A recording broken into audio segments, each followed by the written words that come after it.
Good morning, everyone. It's 9 o'clock. I forget what temperature. I think it's around 85, 87. It's supposed to be 105 today. There's our straight 8 cucumbers that are growing. Those were some very old seeds. Planted them anyways. And then we have some different kinds, garden sweets. These are our Armenian cucumbers right here. And of course, we cleared out the Swiss chard. And now here we have, we're growing these early summer squash, yellow crooknecks. It's 53 days to harvest. We planted them yesterday, 6/20 on 6/20/24. 10-14 days to emerge. I don't know why they're using that language, but everybody's looking good here. Like somebody took a dump on it right there. But these guys have all been sprayed with 7. I'll show you why. If I can find them again, if this is the right plant. Yeah, look at the aphids. So, you know, we will hit these guys again tomorrow. That's a bummer. We have aphids on our, and if I can't get this squash straightened out, we're gonna pull them out because we have more squash here and we don't wanna infect the rest of our garden. I'm only gonna give it a few more days. See if I can get these under control. But we sprayed 7 on everything this morning, kind of a pre-strike, you might say. These guys all got sprayed with 7. We don't spray anything on our leaf crops. These guys didn't get sprayed with 7, but they got sprayed with Miracle Grow for tomatoes.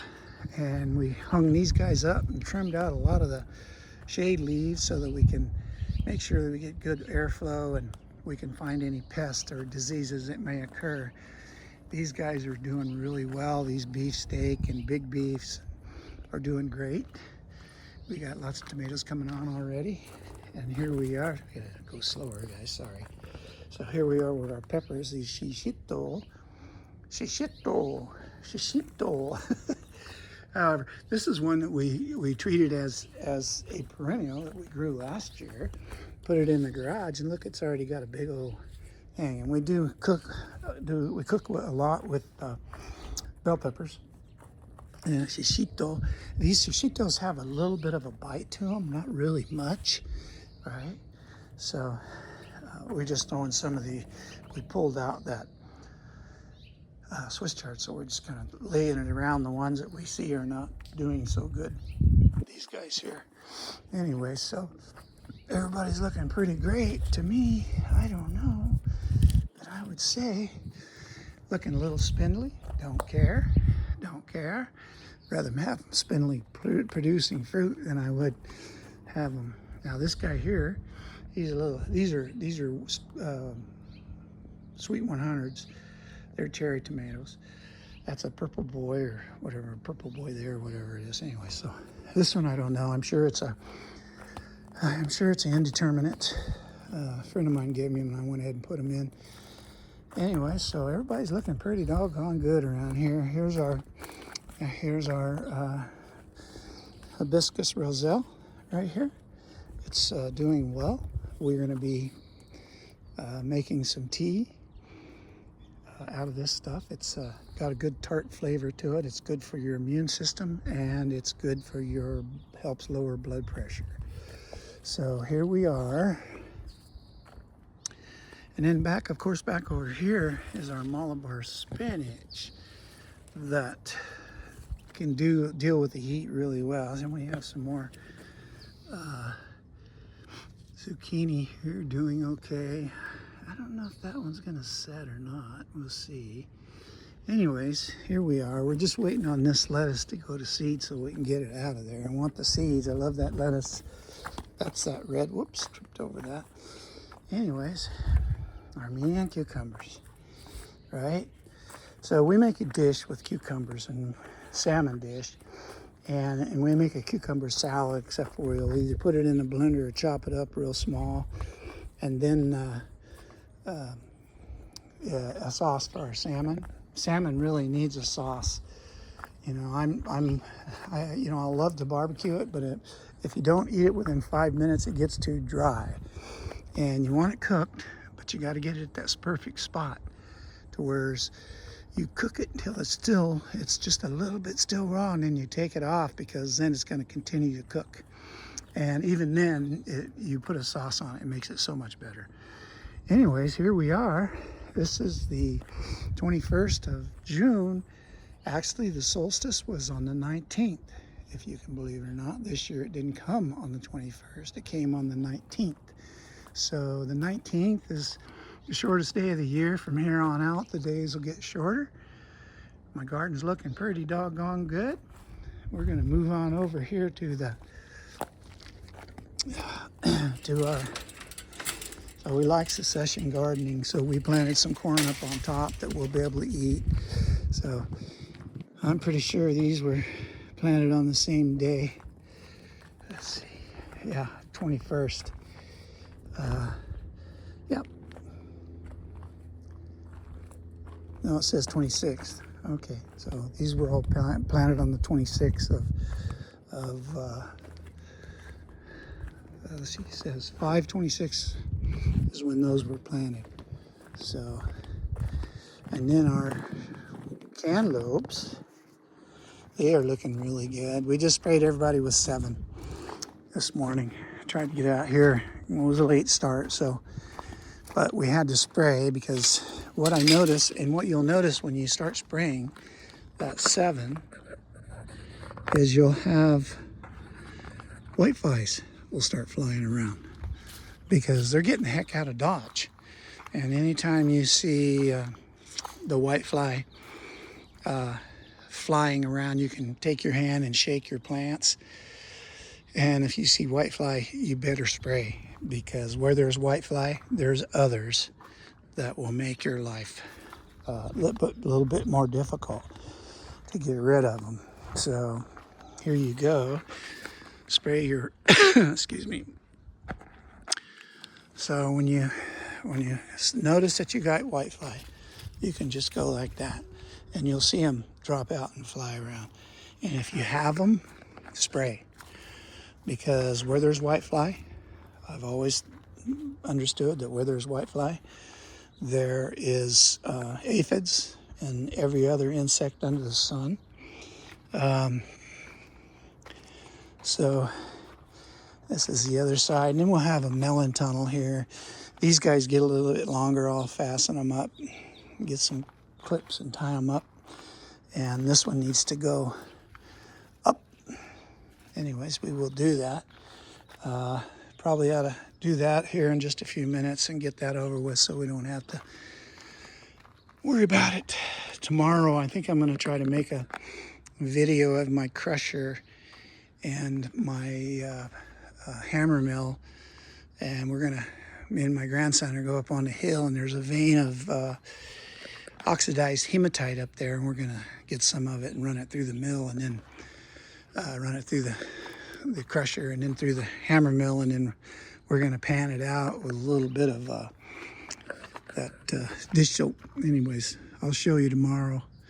Anyway, so we're gonna do that, and we're gonna get this, see if we have any gold. I mean, this is gold country around Redding, California.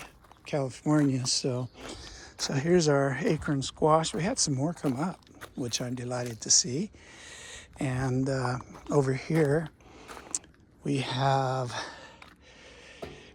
garden beans, golden wax, 7 to 14 days emergence. They came up a lot sooner than that. They popped up a lot sooner. And then here we have the garden bean, 55 days to harvest, 7 to 14 days emergence. There you go. Anyways, so, and then these Cherokee wax. Now, these were really old beans, but they're 14 to 21 days to germinate. And we planted them on the same date as these right here. So it looks like to me we have something ate the center out of that. So, and we put poison out. We put the poison out for those critters that do that. I don't see, oh yeah, there's another one over there. Ate the center out of that. Yeah, we're gonna have to spread some more poison out here, these guys. Anyways, the little granular stuff. We use the granular that, and trust me, it will kill any kind of critters that you have coming in here to eat the centers. Yeah, I ate the center out of this one. This one. So I planted a lot more than I need, right? These guys need to be separated about 12 inches apart. So the ones, I'll try to select the ones that are doing the best, and we'll pull those out and leave we'll leave the ones that are doing the best, and then we will pull out the ones that have been eaten. So we are going to get out here. I'm going to go get some granular poison and kill them off. All of our ferns, all of our asparagus.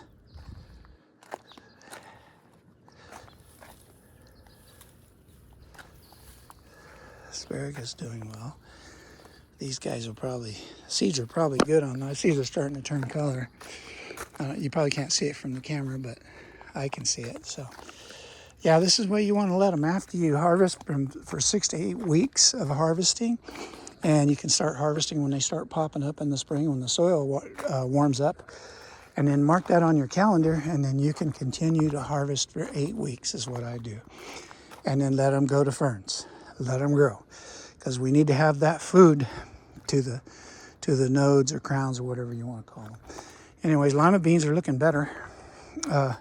These volunteer tomatoes are doing okay. We're just waiting, right? We'll plant something else in here, but we're just waiting for these red onions tops to turn brown so we can harvest the seed. That's what we're after with those guys, is the seeds, because we won't be able to do anymore.